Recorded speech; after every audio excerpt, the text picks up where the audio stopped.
Hey guys, welcome back to today's video. Today is Saturday, November 5th, 2022, and today we are going to be talking about the House of Representatives and the Republican Party's increasing chance at victory as we head into the 2022 midterm elections.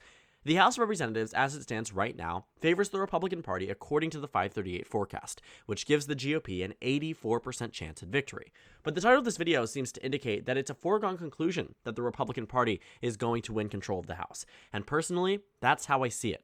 You see, this FiveThirtyEight forecast has a 16% chance that Democrats miraculously and surprisingly shock the nation and maintain control of the House. But quite frankly, that's not where we are in terms of our national average, Biden's approval, our generic ballot. Nothing is indicating the Democrats have a viable shot at maintaining House control.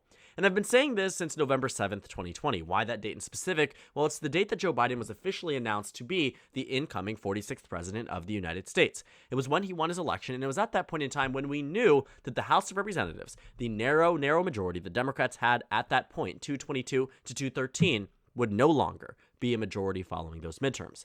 And it was that level of thinking that was guided by years and years of midterm elections, of decades of precedent that showed that in an off year, in an off-cycle midterm, or I guess an off year is what we would refer to it, in a midterm year, against the incumbent party rarely ever goes in their favor. In the past 30 years, we've had two exceptions. 1998, the Democrats did better in those midterms than the Republicans, especially considering that Bill Clinton was the incumbent Democrat. They should have done worse. Then in the year 2002, where there was a surge and uptick in approval for Republicans and George W. Bush as a result of 9/11, and that influenced the outcome of the election. It allowed Republicans to make gains, but then 2006 rolled around. In the second term of George W. Bush, Democrats won back both chambers, went on to 2008 to win in practically what we would now declare an electoral landslide. But this 222 to 213 map in favor of the Democratic Party was one that Democrats likely have etched into their brains as they head into these upcoming 2022 House elections. Because it was this map that told us immediately that Democrats were going to lose. It was a foregone conclusion at that point. And you know, for a while during what we called the Dobbs Mirage, this idea that the Dobbs decision was going to trounce economic issues and prioritize social issues was ones that guided our level of thinking when it came down to the House of Representatives. And for a while, I'm not going to deny this, I did think Democrats could have a possibility at maintaining House control. I no longer believe that. That possibility was at a point in time where a lot of data was telling us Democrats were leading nationally. Biden was upticking in terms of approval. Special elections were indicating an uptick in favor of Democrats. And now that we've gotten closer to November, we've started to realize that at that point, sure, Democrats might have been able to maintain control. But that no longer is the case. I think this 16% number is also overestimating what we can see for Democrats. And the reason why I say this, and I've mentioned this too in terms of a reflection on my own forecast from the last election cycle, but also on FiveThirtyEight's. In 2020, they gave the Democrats a 97% chance at maintaining House control. And that happened. But the chances here don't really tell you the full story. The average number of seats that Democrats were expected to get in this exact scenario, in this FiveThirtyEight forecast, was 239. They won 222. In fact, in 80% of outcomes, the Democrats did not reach anywhere within the 80% of outcomes falling within a specific range, meaning that it was a statistical anomaly that the actual House numbers came to fruition, at least according to FiveThirtyEight. The Democrats almost lost the House majority. You can see here that the GOP flipped 15 seats from the Democratic Party. 15 seats. Democrats were expected to gain. They were at 235 before this election. FiveThirtyEight said they were going to expand. They were going to get 239. Democrats had a 97% chance of victory. And when you look across the nation, you look at some of these states and you question where the Democrats were, where the Republicans were, and where this estimation and expectation came from. Well, some good examples would be in the state of Iowa, for instance, where the Democrats had three incumbents in the first, second, and the third. You can see in the third, Cindy Axe was supposed to win with an 84% chance in Iowa's first. Abby Finkenauer was supposed to win 87% chance in Iowa's second. Rita Hart had an 88% chance at victory. Iowa's second went red. Iowa's first went red. And the district with the least likely chance at victory for the incumbent actually remained blue. But it was calls like this one that were inaccurate and ended up being incorrect. For instance, in Oklahoma's 5th, This one went to the Republican. In Florida's 26th, that one also went to the Republican. Looking over the 27th, that one also went to the Republican. So what I see from this, and what we also saw, too, in South Carolina's 1st, also went to the Republican across the nation. In fact, it's indicated here in our map. Every single toss-up district went to the GOP. Take a look at this map. Every single win easily went to the GOP. Every single likely went to the GOP. And then came down to the toss-up districts. Republicans won every single one. So when I see that, I am reminded that Republicans do outperform the 2022 forecast, or the forecast that we have seen from 538. They outperformed in 2016. They outperformed in 2020. The only thing that is really just a saving grace for Democrats, a little bit at least, because they are destined to lose the House according to 538, is that 16% number may be at least somewhat accurate. Democrats had an 86% chance at winning House control in 2018, and they did. They ended up picking up, I believe, 40 seats across the country. So the 538 forecast, on average, actually underestimated Democrats. The House forecast was quite accurate. When you look at the eventual numbers, they said Democrats were going to be 231 to 204. They ended up being 235 to 199, or 235 to 200. So there have been instances where the 538 forecast has underestimated Democrats, but it isn't common. It is not common whatsoever. And I think looking at our 2022 House forecast, the Democrats are determined to lose. It really isn't just that. I've talked about the generic congressional ballot, which is extremely, extremely important, because when we look at it, we can see Republicans lead on average by about 3 points. And what we know from history true and through, the Democrats are typically overestimated when it comes down to generic ballot spread, when it comes down to generic ballot average, which means looking back at 2020, Democrats were supposed to win by 7. They won by 3. In 2016, they were supposed to win by 1. They lost by 1. In 2014, the Republicans were supposed to win by 3. They won by 6. Looking at the history of polling across the country, there have been 2 instances in the past 10 years where there has been a difference in results.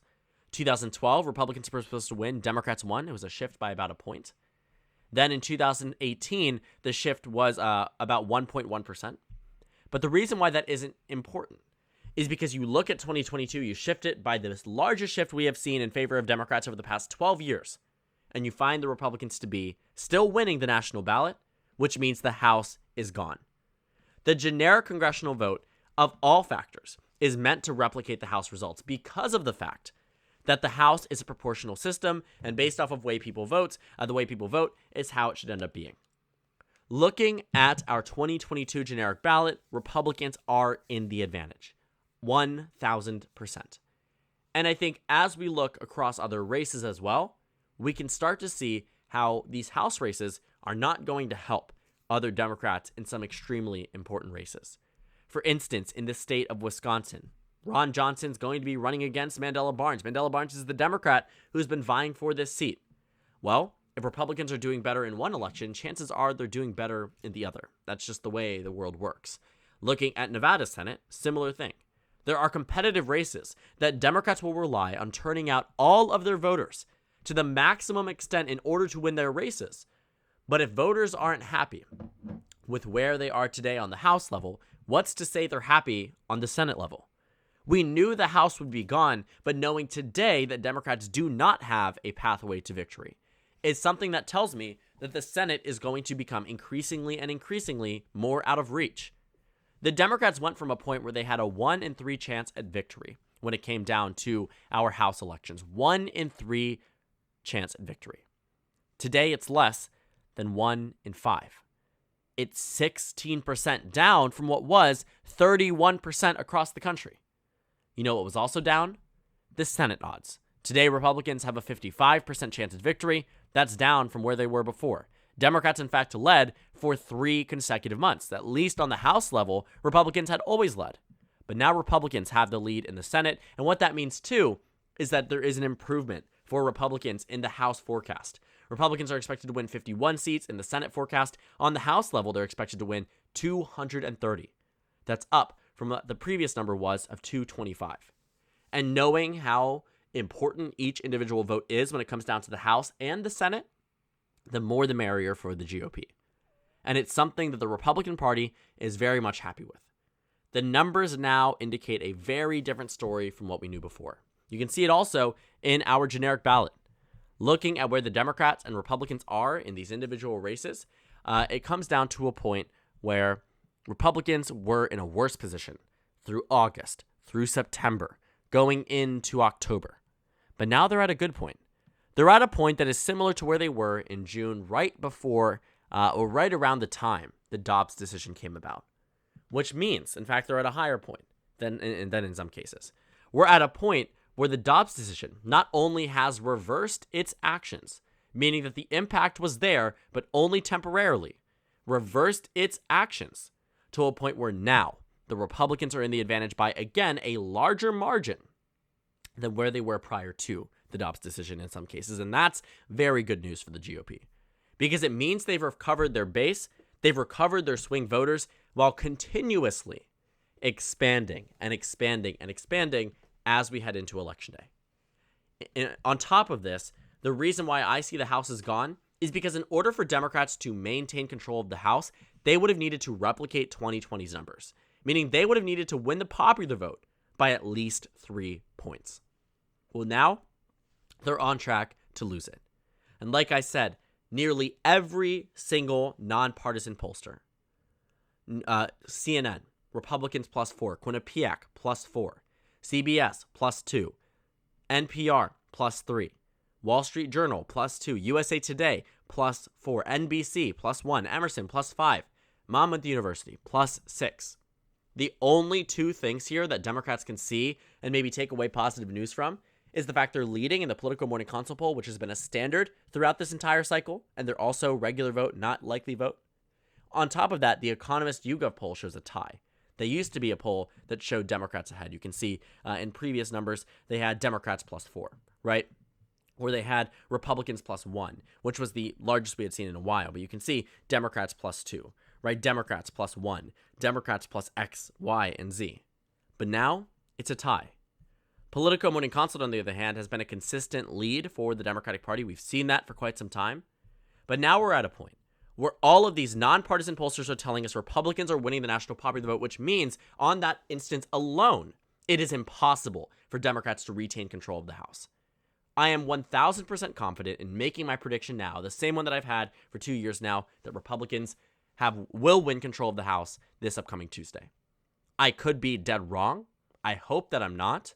But I do think that it's always important to at least recognize that I am not some person from the future who's just coming in to say it how it is. There is still a possibility Democrats do win.